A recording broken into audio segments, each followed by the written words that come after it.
હજુ 3 દિવસ પહેલા જ સુરતના માંડવી ખાતે આવેલ તડકેશ્વરની પાણીની ટાંકી બન્યાને ટેસ્ટિંગમાં જ તૂટી પડી, પરંતુ સુરત મહાનગરપાલિકાનું તંત્ર કંઈક દુર્ઘટનાની રાહ જોઈ તેવી રીતે વડોદ વિસ્તારની જર્જરિત પાણીની ટાંકી હજી પણ ઊભી છે।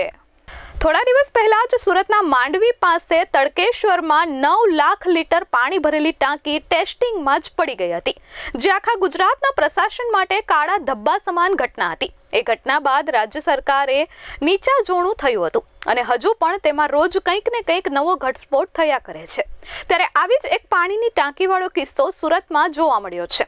આમ આદમી પાર્ટી સુરત શહેરના પ્રમુખ ધર્મેશ ભંડેરીએ વડોદની મુલાકાત લીધી હતી, જ્યાં તેમના ધ્યાને આવ્યું કે વડોદ ગામની પાણીની ટાંકી એકદમ જ જર્જરિત હાલતમાં છે અને ગમે ત્યારે પડી શકે છે। ધર્મેશ ભંડેરીએ આ મુદ્દે જણાવ્યું કે વડોદ વિસ્તારની પાણીની ટાંકી, જેનું લોકાર્પણ 21 ઓગસ્ટ 2015ના રોજ તત્કાલીન મેયર નિરંજનભાઈ જાંજમેરાના હસ્તે કરવામાં આવ્યું હતું, તે માત્ર 10 વર્ષ અને 5 મહિના એટલે કે 10.5 વર્ષમાં જ જર્જરિત હાલતમાં જોવા મળી રહી છે અને જે ભ્રષ્ટાચારની ખુલ્લી પોલ છે। વધુમાં જણાવ્યું હતું કે ટાંકીની હાલત એવી છે કે તે કોઈ પણ સમયે ધરાશાયી થવાની શક્યતા છે, જેના કારણે સ્થાનિક નાગરિકોના જીવનને ગંભીર જોખમ ઊભું થયું છે।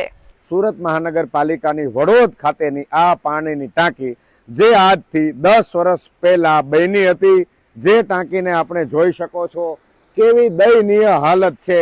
આ પાણીની ટાંકી ગમે ત્યારે પડી જાય એમ છે।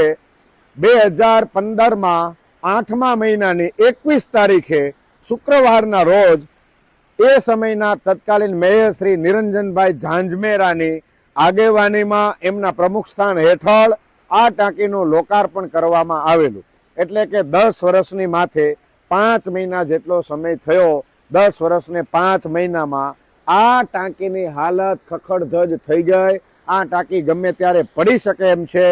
સુરત મહાનગરપાલિકાની અંદર ટેક્સના નાણાં જે લોકો જમા કરાવે છે એ સુરત શહેરની પ્રજા પોતાના પરસેવાની કમાણીમાંથી પૈસા સુરત મહાનગરપાલિકાની તિજોરીમાં એટલા માટે આપે છે, એમને એક આશા હોય કે સુરત મહાનગરપાલિકાના ભાજપના સત્તાધીશો અમારા માટે સારું ઇન્ફ્રાસ્ટ્રક્ચર ઊભું કરશે।